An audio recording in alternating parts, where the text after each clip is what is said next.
buenas noches a toda la comunidad bibliotecaria. Es un gusto saludarlos por este medio, a través de nuestras redes y sobre todo a través de Facebook.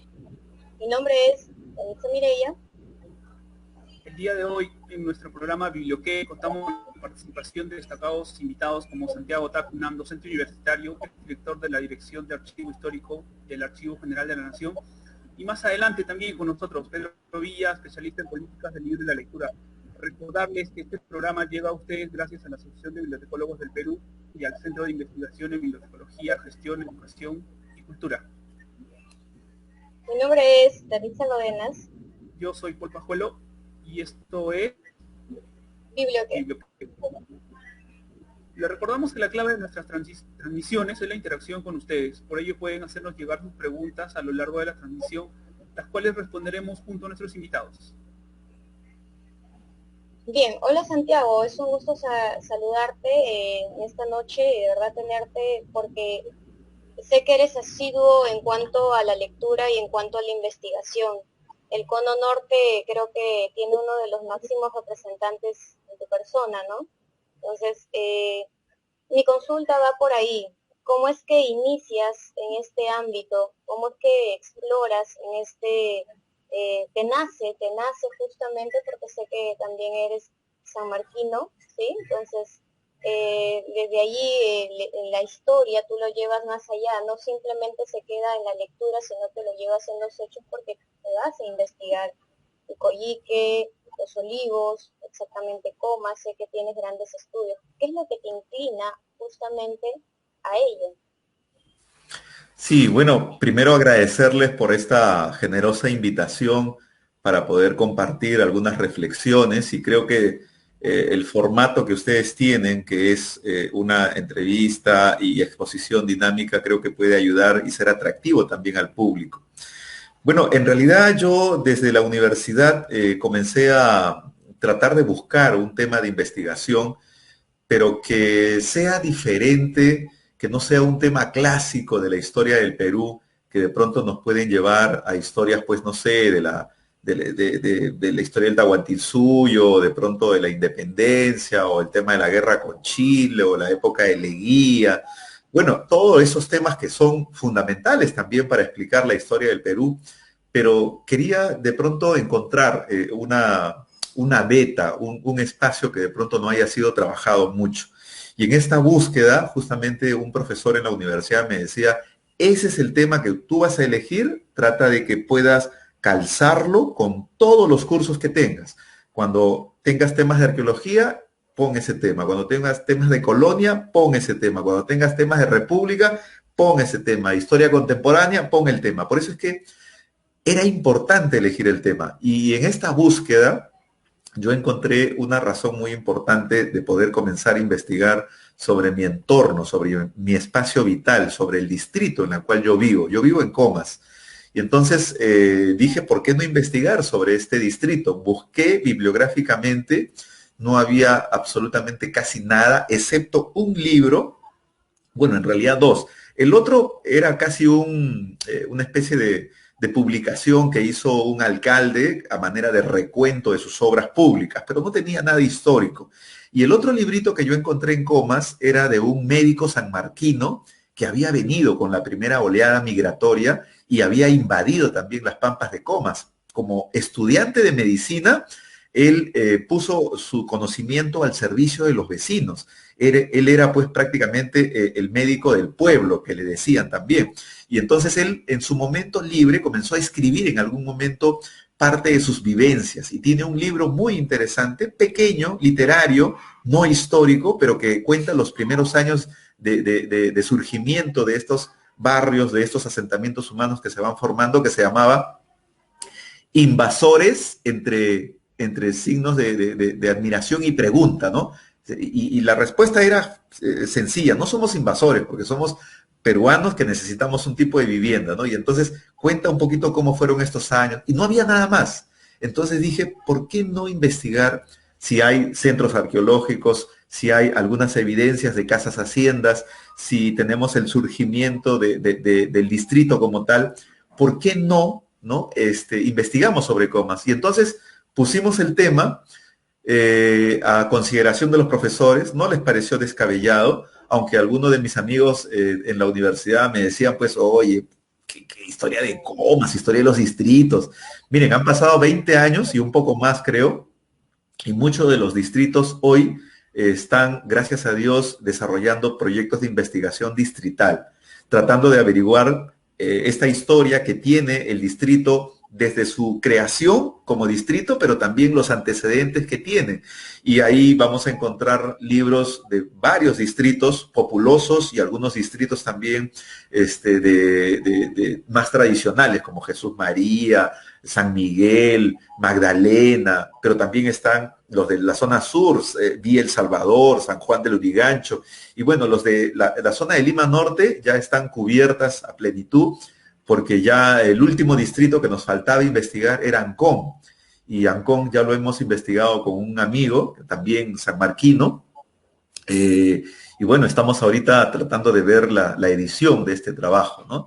Y es así que me intereso por la zona, por mi distrito, y sin pensarlo, llaman 20 años, yo quiero ya salirme de Comas, pero siempre encuentro una fuente de información, un artículo que me llama mucho la atención y me abre un nuevo panorama, ¿no? Y entonces hay temas como la historia del teatro, la historia de la educación, el tema de los medios de comunicación, tanto escritos también como de transporte, el problema de la evolución arquitectónica, cómo estas casas de esteras, ¿no? Pasan de pronto ahora a unos tipos de condominio que tenemos en el espacio del Aeroclub de Coyique, en fin, la historia del teatro y la historia de los cines, la historia de las congregaciones religiosas, en fin, o sea, yo quiero terminar con estos temas, pero pareciera que Comas me tiene atrapado y bueno, yo me siento muy a gusto siempre de compartir parte de las investigaciones que tengo sobre mi distrito porque hay nuevos aspectos, nuevas fuentes de información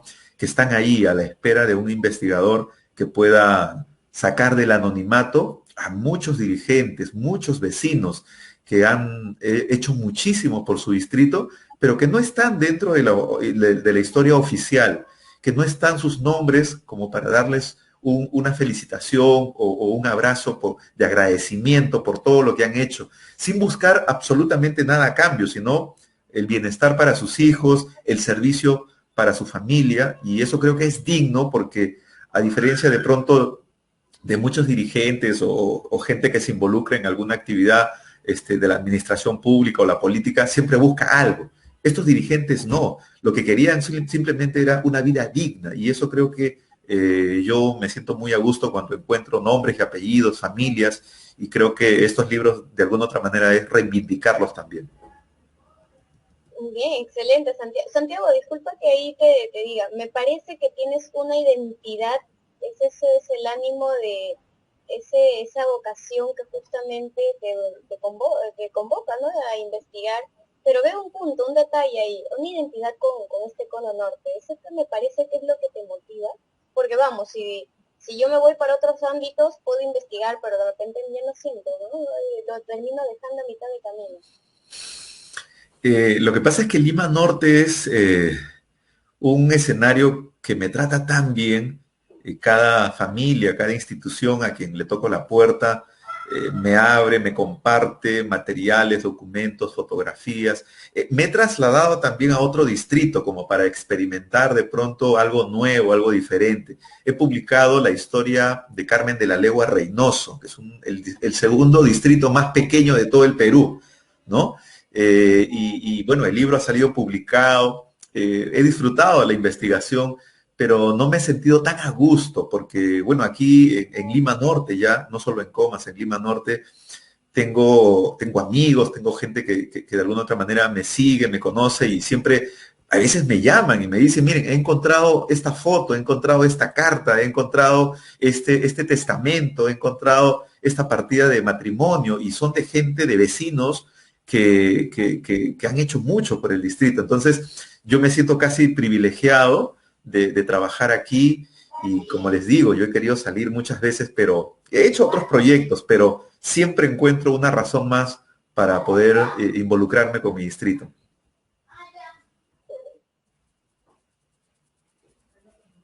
Paul, no te escuchamos. Santiago, en tu excelente descripción sobre la estación de Biblioteca Pública Ricardo en Comas, yo quería preguntarte, ¿cómo ves las bibliotecas ahora? ¿Crees que debemos hacer una nueva narrativa histórica de la República en estos temas de importancia? ¿O es que, como Pablo Macera decía, vivimos un tiempo y en Perú existe realmente, se debe identificar las cosas buenas y positivas, quizás para replicarlas, o en todo caso no existiría la República sin Grau ni Bolognesi? Por ejemplo, en el caso de las bibliotecas de Miraflores, San Isidro, dirigidas por bibliotecólogos y otros grandes ejemplos a nivel nacional, hacen más valiosa la República. ¿Cómo entender este panorama actual? Bueno, desde la ciencia histórica nosotros abordamos un momento de la historia, porque no creo que haya historiador que pueda explicar todos los acontecimientos históricos, a menos pues que haga una historia general muy macro, muy de pronto sin muchos datos de análisis, que es lo que finalmente a nosotros nos interesa. Yo creo que en este recuento histórico los científicos sociales tienen que abordar todos los aspectos, ¿no? Sean contribuciones positivas y sean también situaciones perversas que no han hecho que nuestro país crezca como nación, que los ciudadanos no se conviertan justamente en ciudadanos, personas responsables, personas que pueden construir y sumar en escribir su propia historia.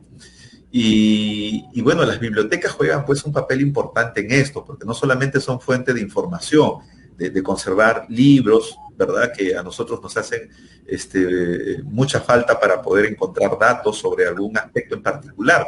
Yo quiero analizar, por ejemplo, temas económicos, tengo que buscar algún estudio que haya hecho un abordaje sobre la situación económica de Lima Norte o de Comas en los últimos 50 años para ver de pronto los niveles de condición de pobreza o la falta de servicios.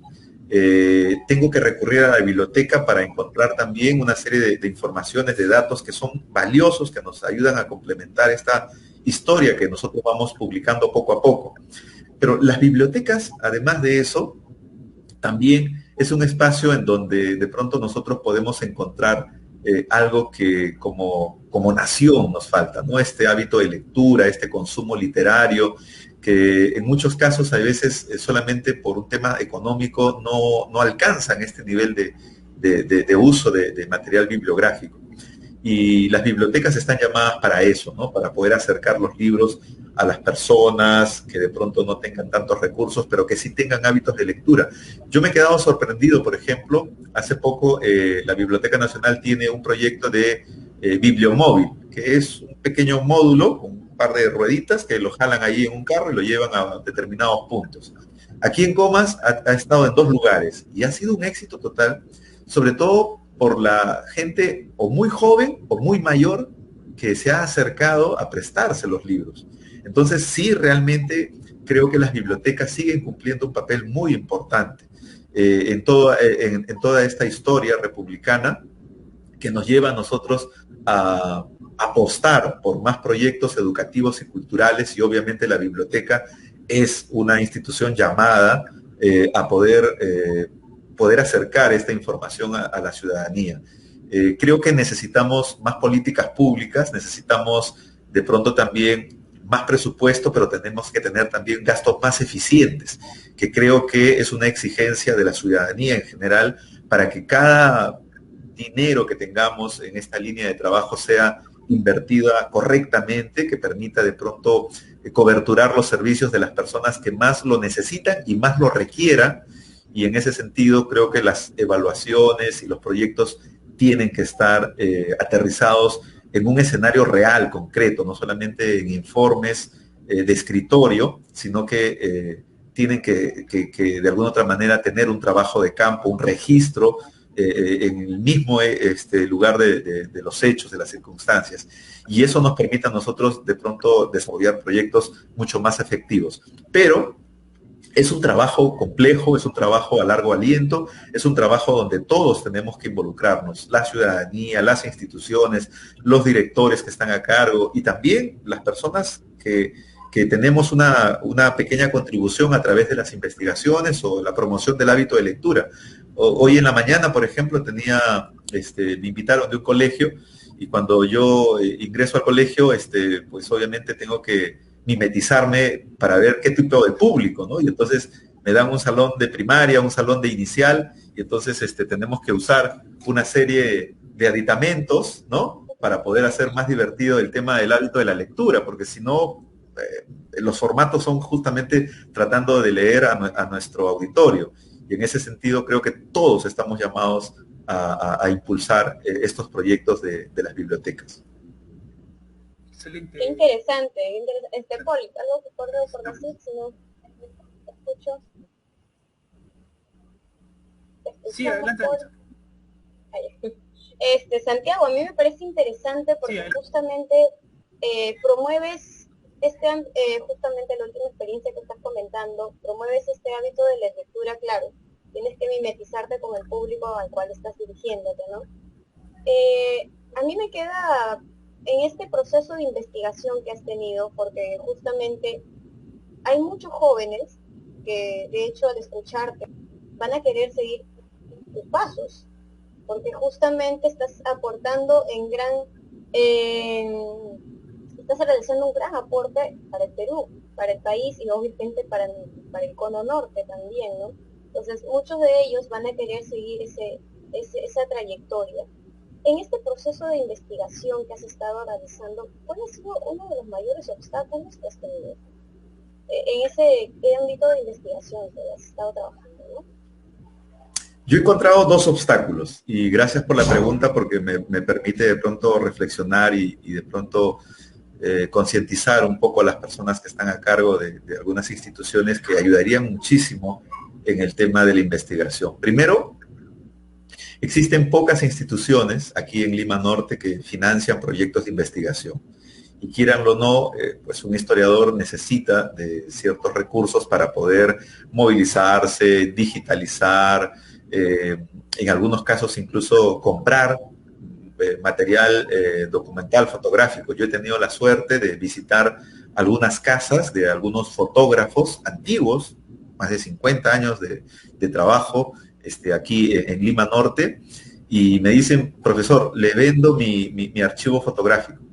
Y son fotos que están ya reveladas y otras que están en rollo de película.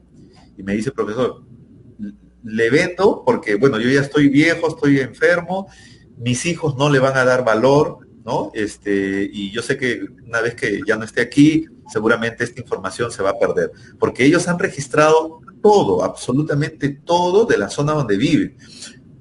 Las actividades de los colegios, las manifestaciones públicas, los matrimonios, los bautizos, las conmemoraciones, los desfiles, en fin, o sea, el material que ellos tienen es fabuloso. Por eso es que yo, cuando veo este tipo de situaciones, a veces yo me quedo corto. He adquirido algunos archivos fotográficos de fotógrafos antiguos, algunos de ellos ya fallecidos, pero he dejado también pasar muchos de estos archivos porque no he tenido la capacidad para poder adquirirlos, ¿no?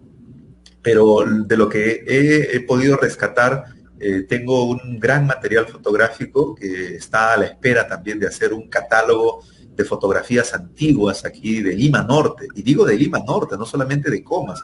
Tengo cerca de 1.500 fotografías, algunas de ellas con más de 70, 80 años de antigüedad, algunos planos de inicios del siglo XX y algunos documentos coloniales que creo que pueden ayudar muchísimo a recrear la historia de esta parte de Lima, que están ahí. No tengo la posibilidad todavía de poder trabajarlas por la falta de financiamiento.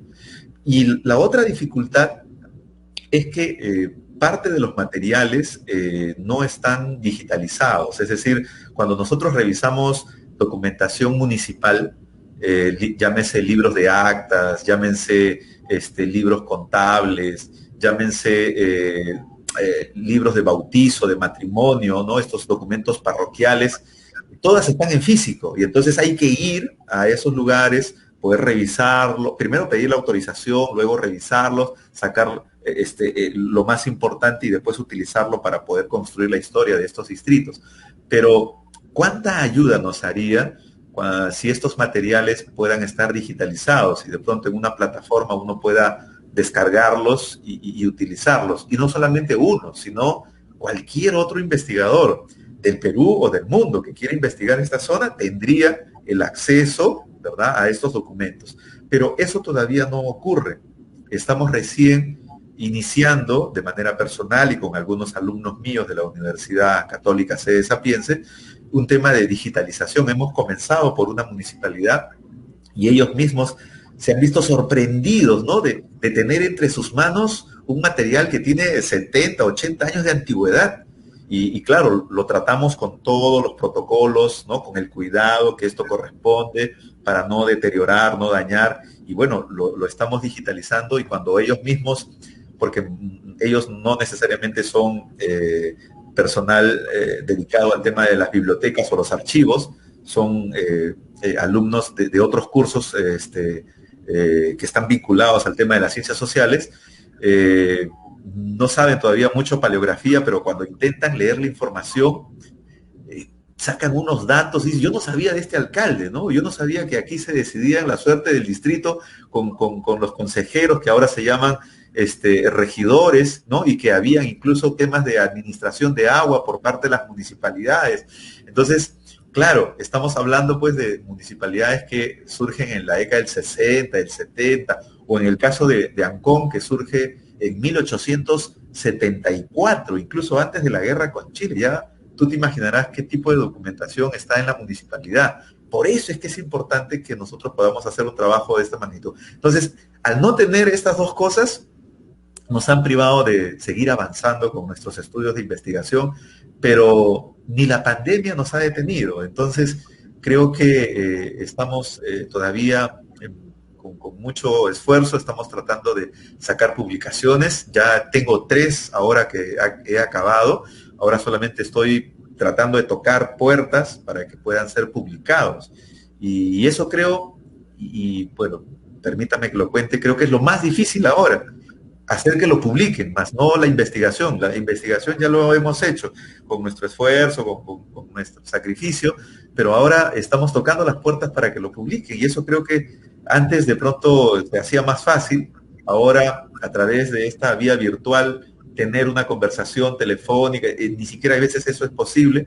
Tenemos que mandar correos y esperar que nos respondan para ver si es que tienen interés, quieren publicarlo. Y finalmente uno pues no se puede detener, hay que seguir avanzando, hay que seguir investigando. Pero bueno, son parte de los retos, como en cualquier profesión seguramente, pero siempre hemos encontrado buenas respuestas. Yo espero que ahora se estén demorando un poco, pero seguramente también tener respuestas más adelante y compartir con ustedes también alguna publicación.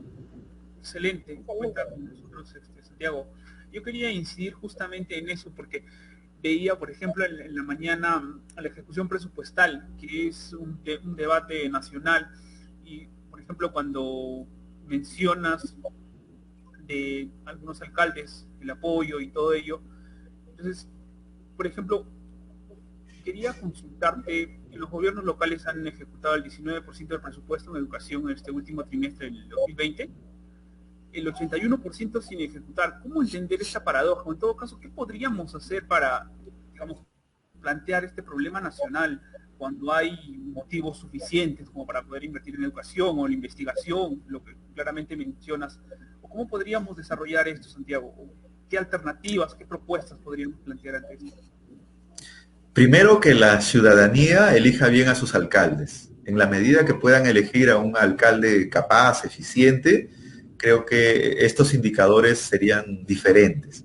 Segundo, que puedan asesorarse correctamente con gente que esté vinculada a alguna especialidad, temas de bibliotecas, por ejemplo. Un bibliotecario tendría que de alguna otra manera asesorarlo, o de pronto alguien de las ciencias sociales que pueda tener un conocimiento, un manejo, ¿no? ¿Cuántos arqueólogos, por ejemplo, están asignados a las municipalidades para el tema de las habilitaciones urbanas? Poquísimos. Solamente los contratan cuando hay que firmar algo para que digan que no hay nada y tengan que ser lotizados algunos espacios o utilizados como espacios públicos. ¿Cuántos historiadores están asignados a las municipalidades? Poquísimos. Entonces, creo que eso en primer lugar. En segundo lugar, tener un tipo de interés, ¿no? Saber de que, por ejemplo, invertir en educación y cultura no es un gasto, sino es una inversión que repercute además en la mejora de la calidad del conocimiento, la identificación de los vecinos con su propio lugar de origen. Y eso conlleva también a una serie de ahorros que de pronto no se contabilizan de manera inmediata, pero si un vecino está identificado con su distrito, va a cuidar las obras públicas, va a cuidar el área verde, va a cuidar todo lo que la municipalidad ha invertido, porque está identificado. Es su dinero traducido en impuestos que ha pagado y que se están invirtiendo, y obviamente él lo va a cuidar como tal. Entonces, estas investigaciones históricas ayudan un poco a eso, pero también generan un grado de compromiso, tratar de convertir a un vecino en un buen vecino, que pague sus impuestos, que sea vigilante, que también se comporte a la altura de las circunstancias, no solamente cada 4 años, sino a lo largo de toda la gestión, que apoye, ¿no?, los proyectos distritales. Entonces estamos ante una situación muy, muy importante, pero que pareciera que no nos damos cuenta. Pareciera pues que finalmente elegir resulta simplemente casi una obligación para no ponernos una multa. Y creo que eso es algo que tenemos que comenzar a revalorar como ciudadanos también. Entonces, yo sí estoy confiado de que esta situación puede revertirse, pero también teniendo en cuenta el tipo de autoridades que nosotros elegimos, ¿no?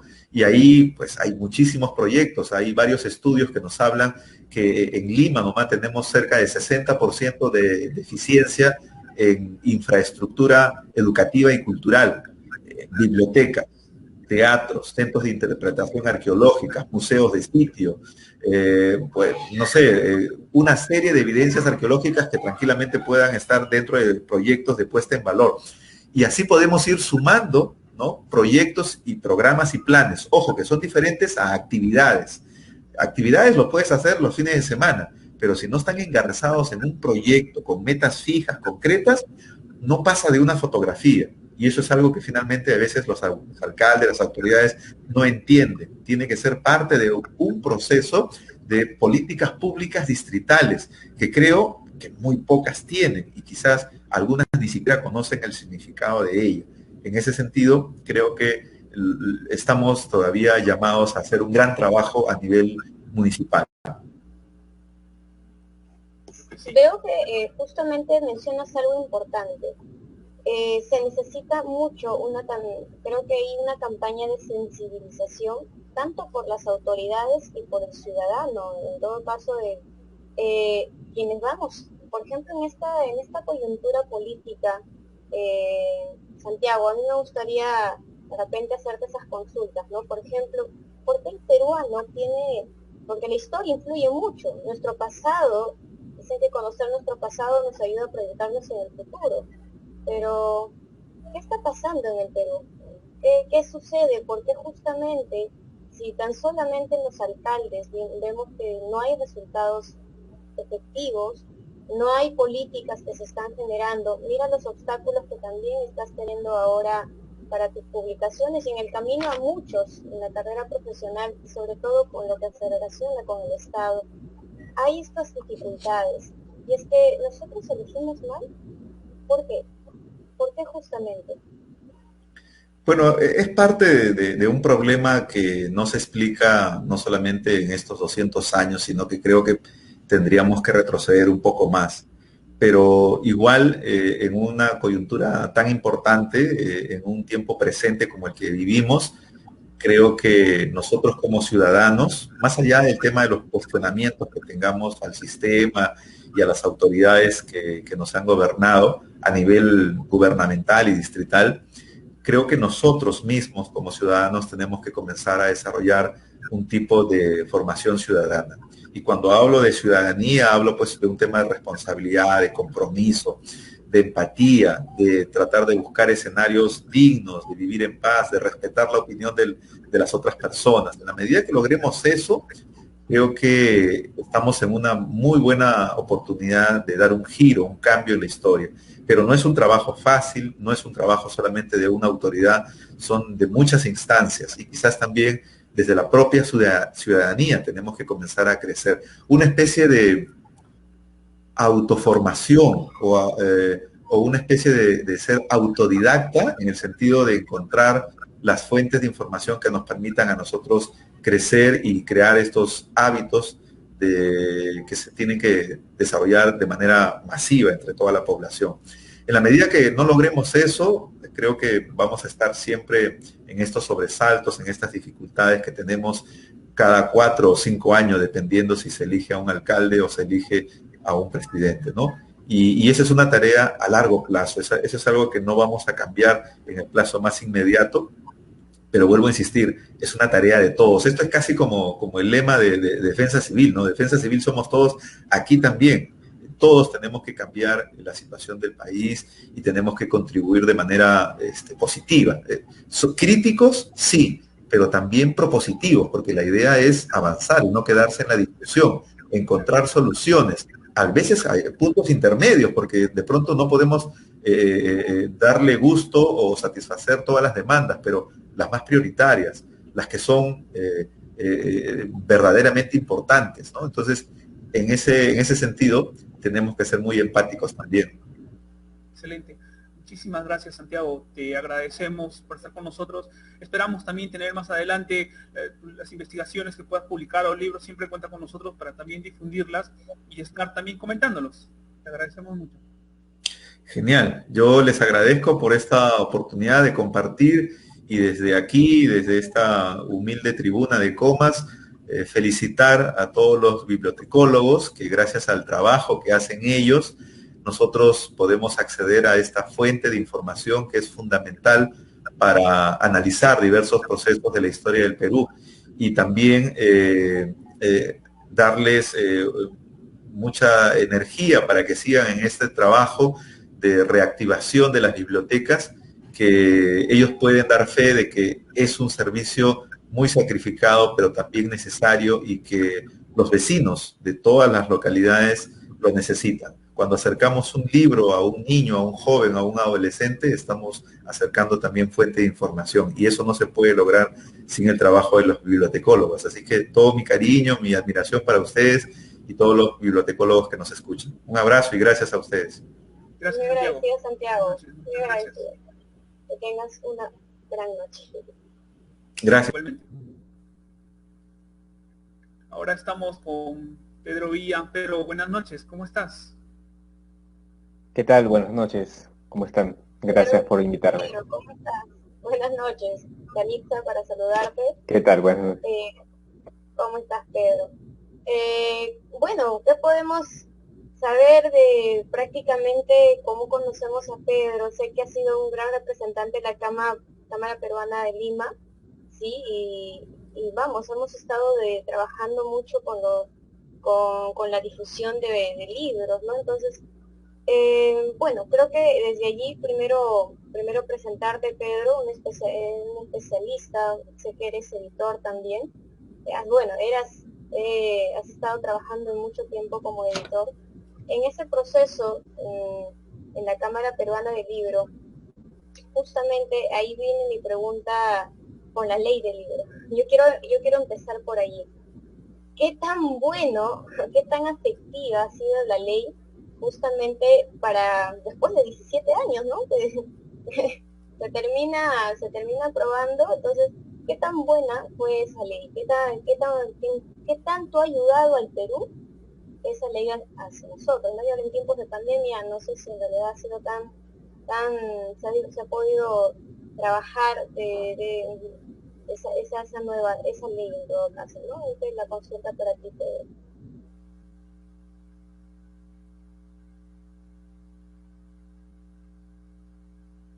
El año pasado, en el libro, se tenía una ley del libro que ha sido la primera con una ley que sus cosas, digamos, sus debes también, ¿no? En realidad,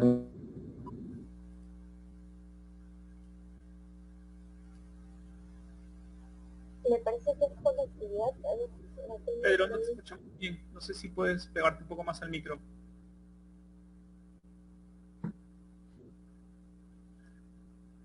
Mientras tanto, a todos quienes nos ven pueden ir haciendo sus consultas para... Hola, no sé si me escuchan. Sí, te escuchamos perfectamente, Pedro. Bueno, sí, esta ley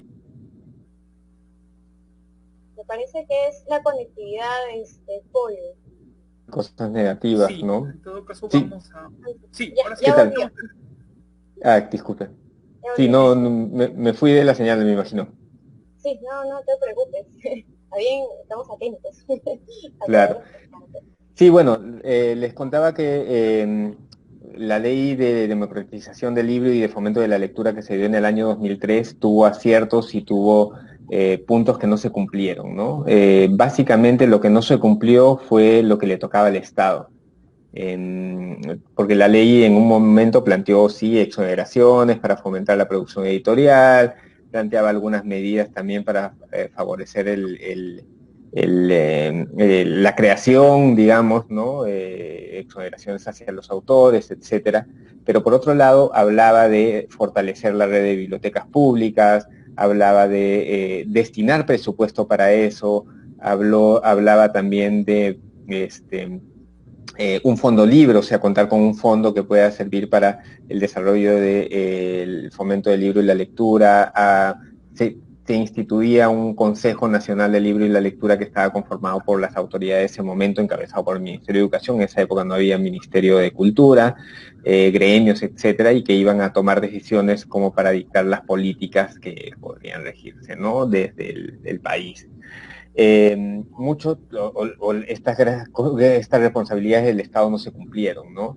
Básicamente lo que quedó de la ley fueron las exoneraciones, o sea, no hubo fondo libro, nunca se le dio recursos a ese fondo, nunca se invirtió en bibliotecas públicas en todos estos años, y bueno, más allá de ese incumplimiento del Estado, era necesario reformular la ley desde el punto de vista, desde el sector editorial, desde el sector de los autores, desde el sector de los lectores, mirando el ecosistema del libro como algo que es complementario, ¿no? Como una cadena donde todos los componentes están relacionados unos del otro. Finalmente, un escritor, un creador es un lector a su vez, ¿no? Entonces, y un lector es también creador de mundos cada vez que lee o abre un libro. Cada lector tiene una interpretación distinta de un libro, entonces a la vez es un creador. Y dentro de todo está toda la cadena de publicación, de difusión, distribución y de acercar los libros a los lectores, de llegar en este punto, ¿no? Entonces, había que modernizar la ley por un lado y por otro lado hacer que llegue a todos estos componentes, ¿no? Esas fueron las discusiones que se tuvieron desde el año 2016, Ministerio de Cultura, Biblioteca Nacional, Cámara Peruana del Libro, la Asociación de Editoriales Independientes del Perú. Básicamente, digamos, fueron reuniones tras reuniones para llegar a tener un proyecto que pudiera tener esta mirada amplia y una mirada a largo plazo, ¿no? Ahora pasa como pasa siempre, ya en las discusiones internas ya del proyecto dentro del Estado o también ya en el Congreso de la República, es que no todas las cosas que se plantearon en la ley como un todo y que eran importantes mantenerlas, se han mantenido en realidad, ¿no? Pero finalmente el año pasado se ha aprobado esta ley. ¿Qué cosas positivas, digamos, deja la ley? Hay un fondo, el fondo libro, ¿no? Un fondo para justamente fomentar el proceso de fomento de la lectura, de las publicaciones, para fomentar que haya compra de libros para bibliotecas públicas o para implementarlas, ¿no? Este fondo está en proceso la ley en general, el proceso de reglamentación para que pueda utilizar este fondo, ¿no? Por otro lado, bueno, se ha ampliado por 3 años o prorrogado por 3 años más las exoneraciones de los libros que no deberían tener impuestos, ¿no? Se ha establecido una encuesta anual que se va a realizar este año desde el Ministerio de Cultura, y se han planteado, digamos, una serie también de normas para poder potenciar las bibliotecas escolares, la importancia de las bibliotecas públicas, o por ejemplo que los libros dentro de las bibliotecas públicas que sufran deterioro no sean responsabilidad administrativa de la persona, porque es algo que es común en otros lados y acá no estaba dentro de un marco legal, y a veces un libro en una biblioteca pública municipal era un bien público que era complicadísimo pues descartar cuando estaba ya fuera en mal estado, ¿no? O a veces por esas responsabilidades, pues cuántos casos de libros que llegaban en cajas y se quedaron en cajas porque quien estaba a cargo de la biblioteca no quería que se dañen, ¿no? Entonces, esas cosas son las que se han mejorado. Sí se han quedado cosas en el tintero, hay cosas que, digamos, sí es necesario que se revisen y no hay, otra vez, ha dado 3 años, por ejemplo, en el tema de la exoneración del IGB a los libros, que en realidad esto debería ser algo permanente, ¿no? Ya se buscaba, como otros países, de que haya una inafectación, que significa ya no estar volviendo a lo mismo y dar vueltas a este punto. Es algo que mezclado o sumado a todo lo demás va a encaminar al país para promover el acceso a los libros, para promover el negocio editorial, ahora que cada vez salen muchas más editoriales nuevas y pequeñas y justamente hay que poder apoyar que sigan creciendo. Pero por otro lado también se quedó sin aprobar la exoneración, por ejemplo, a las regalías por derecho de autor, ¿no? Que hasta las últimas se llegó al Congreso, pero por indicaciones lamentablemente del Ministerio de Economía, otra vez no llegaron a aprobarse, ¿no? Entonces sí, hay varias cosas ahí pendientes dentro de la ley, pero es un paso interesante de que se haya renovado una ley, que se le haya puesto una mirada y que yo creo que una de las cosas básicas es que la ley deja algo establecido, que la lectura es un derecho, ¿no? Y la lectura como derecho ya puede dar pie a muchísimas políticas públicas, tanto desde el gobierno central como desde los gobiernos locales y regionales, que ya deben tomar el cumplir que se acceda a este derecho como una responsabilidad inevitable, ¿no? Pedro, yo quería hacerte una consulta porque había también visto una entrevista, un análisis de un economista, exactamente Javier Pérez de Armas, de la Universidad del Pacífico, donde él señalaba que el crédito tributario por reinversión, por ejemplo, había sido acaparado solamente por 2 empresas editoriales que han concentrado el 85% de ese crédito. Y más aún que no existe evidencia que sustente que se ha incrementado la lectura en el país. Entonces él decía, pues, si no se ha destinado recursos a las bibliotecas escolares y fomento de lectura temprana, entonces hay que dar a estas 2 editoriales los beneficios y con ese dinero que se apoye al fondo libro, por ejemplo, ahora que es, no sé si podrías aclararnos ese tema. Bueno, a ver, para empezar, la última ley no incluyó el crédito por reinversión. Ahora, yo estaba totalmente de acuerdo en que debería continuar, con ciertas modificaciones, obviamente, pero debería haber continuado, porque es una mirada completa, ¿no? Ahora, ahí hay varias medias verdades, ¿no? Que en este diálogo con, digamos, yo creo, a mi entender, puntos de vista que están más hacia lo ideológico que hacia lo técnico, ¿no? Hablo de posiciones de economía, lamentablemente, que deberían ir hacia un lado más técnico. No hay, obviamente, forma de medir el incremento de la lectura porque el Estado dejó de hacer encuestas de lectura. Hay planificado una este año, pero la anterior encuesta nacional de lectura se hizo el año 2004. Digamos, que no haya el Estado no haya cumplido su responsabilidad en generar cifras, en poder evaluar, no significa que no haya sucedido lo contrario. Había cifras y hay cifras o indicadores indirectos como la producción de libros. Los libros no van a aumentar o producirse más libros año a año entre el 2003 y el 2019 si es que no hay lectores que se estén comprando o adquiriendo los libros, ¿no? O llegando o leyendo más. Digamos, sería de locos pensar que se está creando una economía de producción de libros que no tienen destino, ¿no? Raro que un economista pueda pensar que digamos, el objetivo de una empresa de producir un libro no es que tenga un resultado económico favorable y que se estén produciendo libros a la loca, ¿no? Por otro lado, estamos viendo las imágenes de la Feria Internacional del Libro de Lima, por ejemplo. y el incremento de la compra de libros de los visitantes hasta el año 2019 fueron año a año cada vez más. O sea, uno no puede negar esas cifras y ese interés, tanto así que la cifra hacia la feria, perdón, hacia el 2019, pues se había posicionado bastante bien, no solo ya en Lima, sino a nivel nacional, ¿no? Se llegó a ver que había gente que estaba llegando de distintas regiones a Lima para visitar la feria, y también interés internacional, incluso, ¿no? Entonces, la aparición de librerías en los últimos años, ¿no? Librerías incluso o hasta negocios de venta y que han proliferado. Mira, el último año han proliferado muchos espacios de venta en línea, ¿no? Ya no solo algunos que eran a partir de redes sociales, sino ya que se han formalizado en plataformas y con ventas y con plataformas de venta con tarjeta, etcétera, con distintos medios de pago, ¿no? Entonces, las empresas, los emprendedores, quienes están yendo hacia ese punto de vender libros, de formar parte de esta cadena de libros, no van a arriesgar, digamos, si es que no hubiera una lectura, si es que no hubiera gente que esté interesada en los libros, ¿no?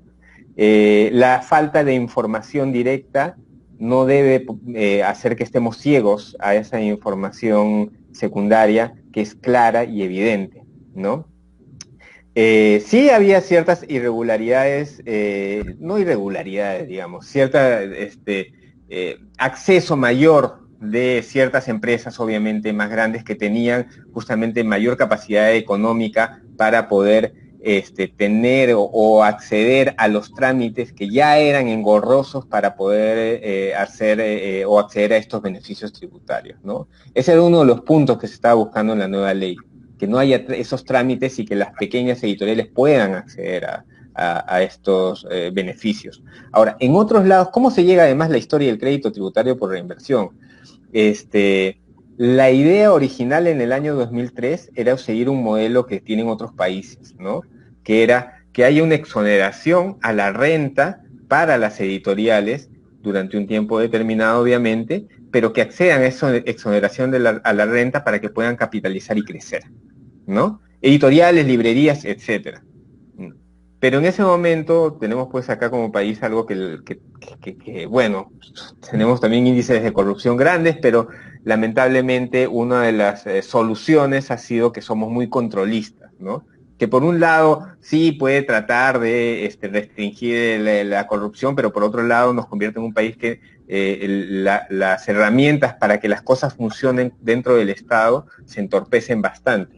Y una de ellas fue que al decidir en ese momento el Estado, el Congreso, no dar ok a una exoneración a la renta, se buscó esta figura del crédito tributario por reinversión. Es decir, reinviertes lo que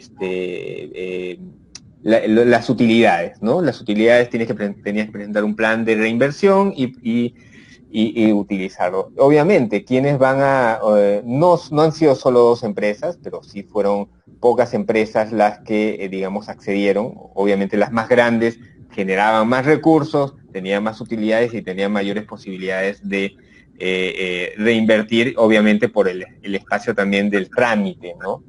Ya en este momento no está vigente el crédito por reinversión. Digamos, más importante que el crédito por reinversión creíamos que era el reintegro tributario, que sí se ha aprobado para editoriales que tengan una facturación anual de menos de 150 UIT, que igual para nuestro entender es poco el límite. Se estaba pidiendo que suba esto porque justamente ahora que ha empezado la venta de libros hacia el Estado con los recursos que se ha dado a Fondo Libro, muchas de estas pequeñas editoriales que empiezan a venderle al Estado pueden llegar tranquilamente a eso y ya no van a acceder a esa devolución del IGB. Porque la idea era más simple. La idea o la base, la lógica de esto es, si tú estás vendiendo un libro sin impuestos, ¿por qué igual estás cargando los impuestos, por ejemplo, de la imprenta? En otros países como Colombia, directamente los libros, la impresión de libros no tiene impuesto agregado del IVA en este caso, ¿no? Que sería el IGB de acá. al no tener eso directo, igual la misma figura, ¿no? El control de ver, cómo verificar, pues se decidió en tener un mecanismo donde las empresas solicitan, ¿no? Y esa era la figura, ¿no? Lo ideal era simplemente tener un trámite directo y frente a la SUNAT. Vamos a ver ahora cómo va a reglamentarse, ¿no? Para que puedan acceder, sobre todo las pequeñas empresas o las empresas que están en proceso de crecimiento. Somos un país en relación a México, a Colombia y Chile, por poner a nuestros pares de la Alianza del Pacífico, por ejemplo, ¿no? Estamos muy lejos de tener la potencia de editorial, la potencia de acciones de fomento de la lectura, la potencia hacia bibliotecas públicas, etc. A pesar de que en esto último quiero rescatar que por fin, y me parece importante el trabajo que está haciendo la Biblioteca Nacional de promover y abrir bibliotecas públicas dentro de ciertos estándares que son altos, que no estábamos acostumbrados, y creo que eso está marcando un antes y un después dentro de ese derecho justamente de la población, de todos nosotros, a los libros en las bibliotecas públicas, porque es un derecho, ¿no? Claro. Tenemos una...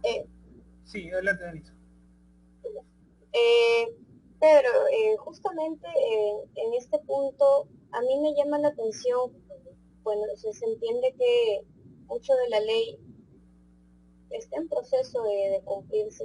Incluso ese fondo, si mal no recuerdo, fueron de 16 millones, creo que ese fue el aporte que se dio en el gobierno de Vizcarra, no sé, ahí me aclaras ese punto, de repente me estaré equivocando. Ahora, sí, eso es lo que ha quedado en la ley. En la ley ha quedado, digamos, la ley, hubo una prórroga de la ley en el 2019 donde se destinó ese presupuesto, pero era lo que se estaba buscando anualmente para que tenga el fondo libro, ¿no? Este año ese dinero sí ha recibido el Ministerio de Cultura y lo recibirá el fondo libro año a año, ¿no? 16 millones de soles destinados al fomento de libro, lectura y bibliotecas, ¿no? Y ahora vamos por ese punto. Mire, justamente en el ámbito de las gestiones que se pueda generar con el recurso que tenemos, no siempre son efectivos. No suelen utilizarse al 100% ese dinero que gran parte del Estado también da a diferentes ministerios. En el caso del fondo libro que se está buscando, ya han pasado prácticamente 7 meses, creo que desde que la ley salió, el 16 de octubre, si mal no recuerdo, 7 meses y tanto cercano. Entonces, ya hubo algo de inversión, bueno, todavía no creo que todavía está en proceso, ¿no? Pero ¿en qué se podría, en este caso, invertir? ¿En qué se podría generar? ¿Cómo notamos, por ejemplo, un problema enorme que genera en la ciudadanía es este problema de la transparencia, ¿no? Los ciudadanos, ¿cómo podemos saber que ese dinero efectivamente se está utilizando? Está siendo bien, un buen recurso, ¿no? Entonces ahí, desde tu experiencia, te escuchamos ahí, Pedro. Claro. Sí, o sea, está todavía pendiente de reglamentación la ley y el uso del recurso. Ahí va a ser importante, digamos, justamente estar al tanto de cómo se va a usar.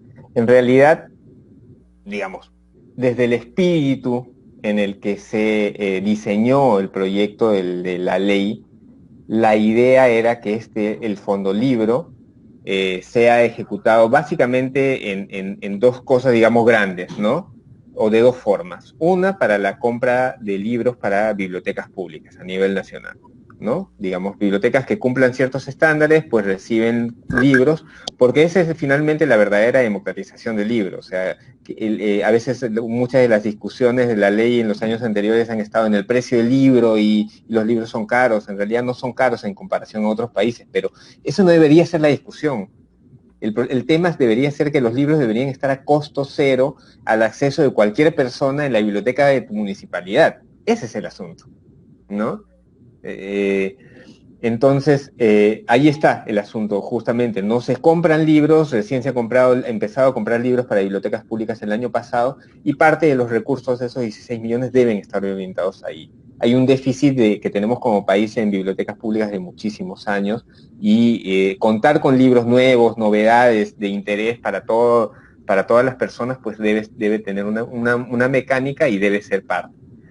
Y otra parte importante debería ser poder ampliar las líneas de estímulos del Ministerio de Cultura, ¿no? Poder ampliar justamente el acceso al financiamiento de empresas o personas para poder desarrollarse en distintas líneas de la cadena del libro. Por ejemplo, en otros lados, en otros países como en México, en Chile, los fondos o lo símil al fondo libro es utilizado para, por ejemplo, becas de creación, ¿no? Autores que postulan con un proyecto de libro y les dan una beca para poder, digamos, cubrir sus gastos y que se dediquen a escribir ese libro durante una temporada, sea 6 meses, un año, dependiendo de su proyecto. Por ejemplo, publicaciones que ya se tienen como estímulos dentro del Ministerio de Cultura acá. Viajes a ferias, debería haber acciones de, por ejemplo, o financiamiento hay también para proyectos de fomento de la lectura.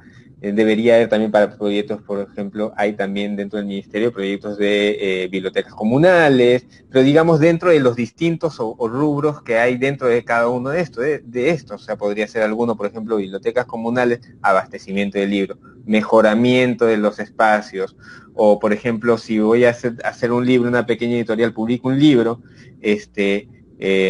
distribución y promoción del libro que, por ejemplo, permita que una pequeña editorial pueda, al autor que ha publicado, llevarlo a 5 ferias a nivel nacional para que pueda promover el libro, por ejemplo, ¿no? O sea, investigación. Otro punto que tienen en otros países es investigación, ¿no? Destinar esos fondos para que tú presentes proyectos de investigación que son tan importantes y que puedas financiarte esos proyectos de investigación en relación al libro, lectura y bibliotecas, ¿no? Porque esa es la línea. Y de esa forma, digamos, sí habría la transparencia, ¿no? Es importante, como mencionabas, la transparencia que debe estar en la ejecución de esos recursos. Es un gran reto que ha asumido el Ministerio de Cultura en este punto, y sé que está haciendo esfuerzos importantes justamente para cumplir con los objetivos de la ley, ¿no? Entonces, hay que estar, digamos, viendo y respaldando también la labor que hace el Ministerio de Cultura, y también acallando, digamos, otras voces que a veces dicen, y a veces justamente en momentos como estos donde tenemos a veces dilemas electorales: ¿y para qué se gasta en cultura? ¿Para qué se gasta en libros? ¿Para qué van a gastar en bibliotecas? Hay otras prioridades, como si la mirada del Estado fuera estar en una sola cosa. Es como que, y obviamente los que hacen estas críticas, si tú les hablas de sus empresas, no vas a decir: oye, en la empresa solo me preocupo de la producción, pero no de vender, o solo de la distribución, pero no de pagarle a mis empleados. Es que el Estado tiene que tener una mirada periférica de todo el asunto, no, esa lógica de la prioridad es una lógica que parte de un poco entendimiento de cómo funciona el Estado y en realidad cómo funcionan las cosas en el mundo, ¿no? Y en base a eso, pues, digamos, tenemos tantos derechos como ciudadanos que no podríamos exigir que se cumplan esos derechos dentro de la línea de prioridad. Tenemos que estar esperando qué derecho me toca que el Estado me garantice por vez, ¿no? Entonces, nada, ya hay derechos como la lectura que se ha asumido ahora, y nos toca también a nosotros como ciudadanos exigir que se cumpla. Es nuestra responsabilidad exigir que se cumplan los derechos y que el Estado los garantice. Es verdad lo que mencionas, Pedro. Y bueno, para ir ya finalizando, yo que tenía una última consulta. La pandemia ha golpeado también a la industria editorial del Perú. ¿Crees que apuntamos hacia lo digital cada vez con mayor énfasis? ¿Esto nos está obligando a evolucionar tecnológicamente, digamos, mucho más rápido? ¿Cuál crees que sería la perspectiva del futuro inmediato? Bueno, sí, ha sido forzada y forzosa el cambio hacia lo digital, ¿no? Muchas, por ejemplo, desde las editoriales, ¿no? Desde la publicación, muchas editoriales no habían dado el salto hacia las publicaciones digitales y lo han tenido que dar, se han visto forzadas a darlo el año pasado de manera apresurada, pero eso es bueno, porque estábamos rezagados, por ejemplo, de la producción de libros digitales frente a otros países de la región. Aquí estábamos alrededor del 10%, en otros países de la región el promedio era 25%. Pero ahora sí se ha dado ese salto, estaremos, no sé, vamos a ver las cifras que recién están midiéndose para poder ver, tener esa mirada de cómo hemos evolucionado, ¿no? Y por otro lado, nada, o sea, yo creo que nos toca ver también el tema comercial, ¿no? Muchas librerías no tenían plataformas comerciales en Internet, o muchas editoriales tampoco lo tenían y ahora ya lo tienen, ¿no? Ha llegado lo digital para quedarse, las ferias de libro, incluso el año pasado que se realizaron todas las ferias del país en versión digital, este año, digamos, están viéndose que probablemente muchas ferias van a tener ambos componentes. Igual, lo que pasó el año pasado a lo que pasó este año, también hay cosas que cambian, ¿no? En un primer momento todo el mundo estaba volcado a seguir actividades en línea y después de unos meses yo creo que también llega un momento de cansancio, ¿no? No hay tanta atención como uno tenía, o avidez como uno tenía en los primeros momentos de la pandemia, de estar en casa, estar encerrado y estar siguiendo y ese contacto con lo digital y seguir las cosas. Sí, hay más, pero también hay cierto cansancio, hay ciertas cosas que funcionan, hay ciertas cosas que no, y van a seguir evolucionando, pero lo digital igual nos ha cambiado la forma de acceder y ver cosas, o cosas que ha igualado el piso. Por ejemplo, en algunos casos el autor estaba lejos, no podía presentar, venir, esperar a que presente el libro, pero ahora te conectas al Zoom, te conectas a la plataforma digital que estés, lo transmites por Facebook, por YouTube, por alguna red, y todos están en el mismo lugar como si no hubiera distancia. Entonces eso también nos ha acercado, ¿no? Es verdad, es verdad. Es verdad, es verdad. Yo antes de que nos vayamos, Pedro, yo quisiera añadir algo más allí de repente. Desde tu experiencia, desde que estás en la Feria Internacional del Libro, has trabajado, yo me imagino que hay muchas formas de promover la lectura.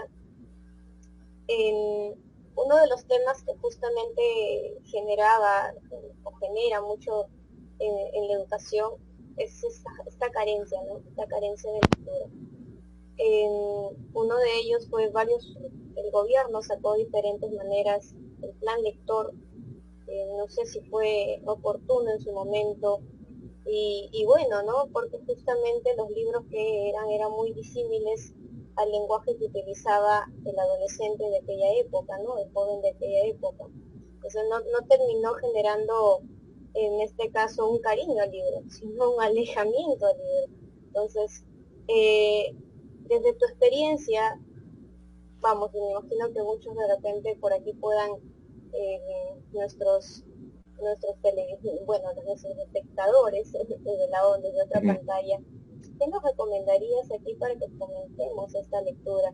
Vamos, pues tienes educadores que de repente te están viendo en este momento, tienes por aquí muchos bibliotecólogos, muchos bibliotecarios, que queremos saber cómo podríamos difundir más este proceso, ¿no? La lectura nos trae conocimiento y nos puede traer mejores electores también y un mejor país. A ver, ahí te escuchamos, Pedro. Claro, nada, como es el gran reto del fomento de la lectura, ¿no? En realidad no hay una respuesta simple para eso, ¿no? Partiría de muchas cosas, algunas planteadas por la ley, algunas necesarias para fomentar la lectura en distintos espacios, ¿no? Uno es tener los libros a la mano, tener bibliotecas públicas que estén funcionando, y que las bibliotecas públicas no simplemente sean espacios que están allí para para que la gente se acerque, sino como en otros lugares contaban, ¿no? Abrieron las grandes bibliotecas públicas en Colombia, pero tuvieron que empezar a hacer campañas para que la gente entre a las bibliotecas y les pierda el miedo, ¿no? Y que las sientan suyas, que sean parte de la comunidad, de que sean parte de algo que está ahí para ellos, ¿no? Y por otro lado, sí, campañas, el libro en el colegio, ¿no? El plan lector tuvo buenas intenciones, en algunos casos ha tenido algún impacto también positivo, pero es necesario replantearlo. La lectura, por, digamos, leer un libro cada mes, que era el planteamiento inicial del plan lector, podía tener dos cosas negativas. Una, por un lado, la obligación de leer algo en específico, porque a veces no es una opción de leer lo que quieras en esto, sino todos leemos este libro. Lo segundo, que leer un libro en un mes te quita posibilidades de leer libros con mayor amplitud, es decir, si hay un lector ávido y que quiere leer algo más amplio o mayor, pues estás limitado a libros pequeños, de cierto corte, etcétera. Muchas veces se han estado haciendo justamente con esta idea libros que hablan de los chicos